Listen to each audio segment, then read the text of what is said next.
بسم اللہ الرحمن الرحیم۔ السلام علیکم دوستو، ویلکم کرتا ہوں عمران آفیشیل نیوز میں۔ سعودی عرب سے ایک بہت اہم اپڈیٹ آپ کے ساتھ شیئر کرنے والے ہیں۔ جیسا کہ سب بھائیوں کو پتہ ہے کہ کرونا کے حالات بالکل صحیح ہیں، بہت تعداد کم آ رہی ہے سعودی عرب میں بھی، پاکستان میں بھی، لیکن پاکستان کی فلائٹ کیوں بحال نہیں کی جا رہی، اس کی بڑی وجہ سامنے آ گئی۔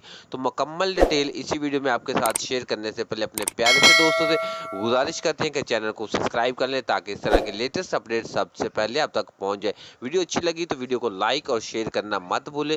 جیسا کہ آپ کو معلوم ہے، جن لوگوں نے سعودی عرب سے دونوں خوراک ویکسین لی ان کو اجازت ملی ہوئی، اور جن لوگوں نے پاکستان سے ویکسین کی دونوں خوراکیں لی، ساتھ میں بوسٹر شاٹ بھی لگے، ان کو اجازت کیوں نہیں دی جا رہی؟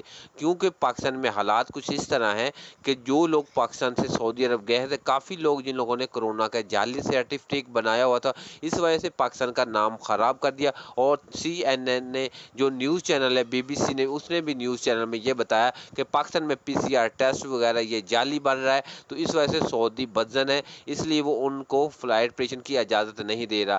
جب تک سعودی کو یقین نہیں ہوگا کہ ان لوگوں نے ویکسین کی خوراکیں لیے، تب تک فلائٹ آپریشن بحال نہیں کر رہے۔ لیکن جلد ہی وہ سعودی عرب پہ ایک نیا قانون لانے لگے کہ PCR ٹیسٹ بھی ہوگا تو پھر بھی آپ کو ادھر بلڈ ٹیسٹ کیا جائے گا، جس میں وہ پتہ چل جائے گا آپ نے اگر کرونا کی ویکسین لی ہے کہ نہیں۔ اگر لی ہوگی تو وہ بلڈ ٹیسٹ سے فوراً پتہ لگ جائے گا، تو وہ جلد بحال ہو جائے گی۔ جیسے ہی وہ 1 یا 2 دن کے اندر انشاءاللہ وہ سسٹم لانے لگے ہیں، اور پاکستان کے لیے فلائٹ آپریشن بہت جلد بحال ہو جائے گا۔